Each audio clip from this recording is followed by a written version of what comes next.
Break in our YouTube channel and welcome back you guys, and today we're gonna have a review on ANVIL. This is a brand new project that caught us with quite interesting levels, gameplay designs and the graphics. So let's take a look on this game. It can be difficult in today's saturated market to find a really good roguelike. These mechanics have permeated so many other genres these days that the words with roguelike elements feature somewhere in the description. So many games it's hard to keep track. But now and then you get a game like ANVIL Wall Breakers that seems to know exactly what it wants to be and implements those elements almost perfectly.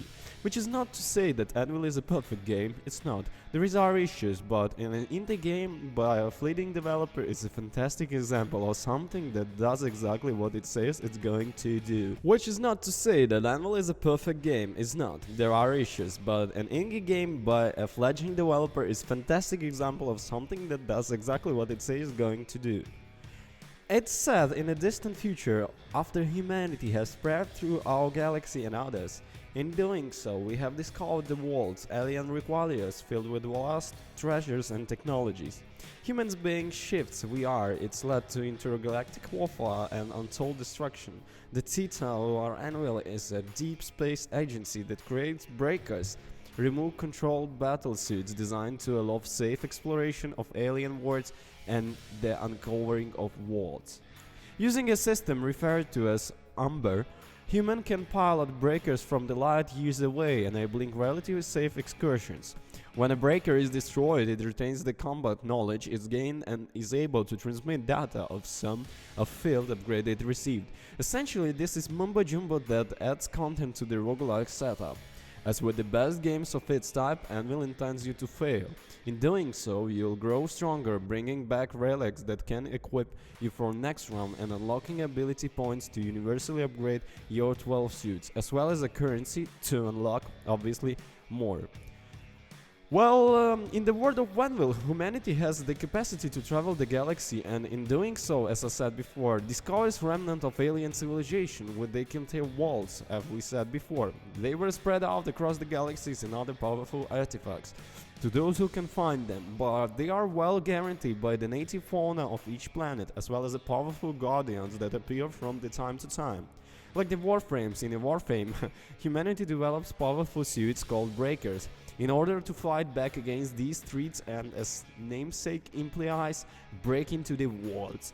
Those familiar with how hate will play adjust to ANVIL quickly. Not only does it share its asymmetric camera, but also lets player access upgrade modules after clearing out a room, where they can either purchase stat buffs or ability upgrades. ANVIL adds to this formula as well by having some strategies include secondary objectives such as standing in a certain area long enough to activate a turret or killing a specific enemy in order to proceed. It also supports multiplayer co-op, so players don't want always have to fight alone, and having a partner like life on these worlds a lot easier. The breakers are quite fun to experiment as well. ANVIL starts by providing 3 breakers: the Juggle, the Guillotine and the Elsa. Jungler is the solid class build centered around long-range combat area of effect abilities. Guillotine is a melee-based character with the ability to counter enemies and has more damage resistance, and Elsa is a speed and reaction-based character who is less damage resistant but can quickly dodge and summon a worm-like monster to help. Though they will have strength and weakness, it's clear that Beaststruck like the jungler are meant to flesh out of the squad, whereas Elsa was the most versatile and deadly when playing solo. This disparity in a gameplay really stands out, as most of the playtime began to revolve around one of 3 breakers, and even through ANVIL incentivizes player to switch between the breakers for extra bonuses. It never really feels worth the effort. Once players find a breaker they like, the gameplay feels really good, and the combat feels closer to something like Darksiders Genesis rather than a manic bullet hell that requires constant movement. However, the difficulty curve has a sharp insert after the boss fight, which is only the 3rd stage of the first galaxy. Enemies suddenly take and dish out a lot more damage, which makes playing solo a frustrating experience. During is the next stage of development, it will be interesting to see how ANVIL will establish its identity as something greater than the sum of its parts. It's clear that ANVIL is utilizing the best designs and systems from the game mentioned through this review, but it comes at its cost not feeling like it's doing anything new or at least anything that is uniquely ANVIL. With ANVIL World Breakers promising regular updates, it has plenty of time to become something entirely its own. Some of the loot drops from the enemies, for example, while other items can be purchased with the credits scavenged from the Fallen Native and special kiosks. They are usually found outer boss areas.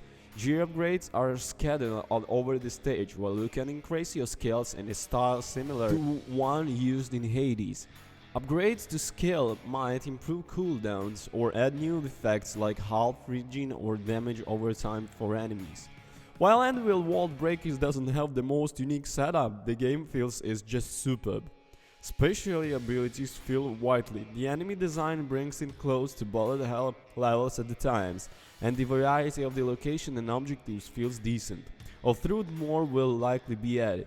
Each breaker also feels different, even with the archetypes. While it's certainly designed to be played with friends, you can do it alone, and your choice of break will make a lot of difference. Jungler is great for dropping mines and using his melee attack to hold enemies back, while Shuri can drop a gnome that helps herself and aliens in its radius. The melee-focused breakers feel completely different too. Boasting larger pools of health, they are discouraged to get back close and personal, and have various combos that depend on how long you hold down the attack stick. A twin-stick shooter with a maple special skills, ANVIL is fast, stylish and satisfying to play.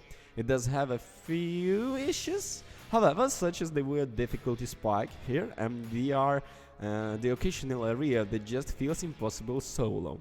Of course, you can always level up and come back, this is the beauty of it.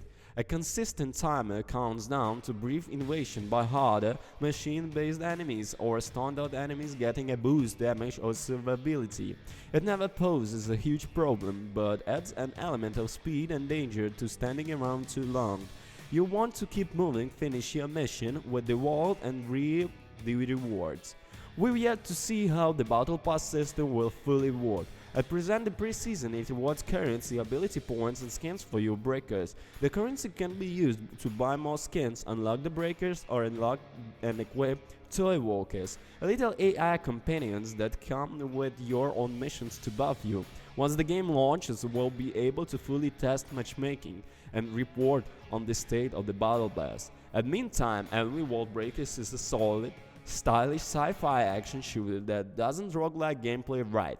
It presents a stiff challenge that feels fair thanks to balanced progression and enough randomly generated elements to keep each run feeling fresh and interesting. Okay guys, thank you so much for watching.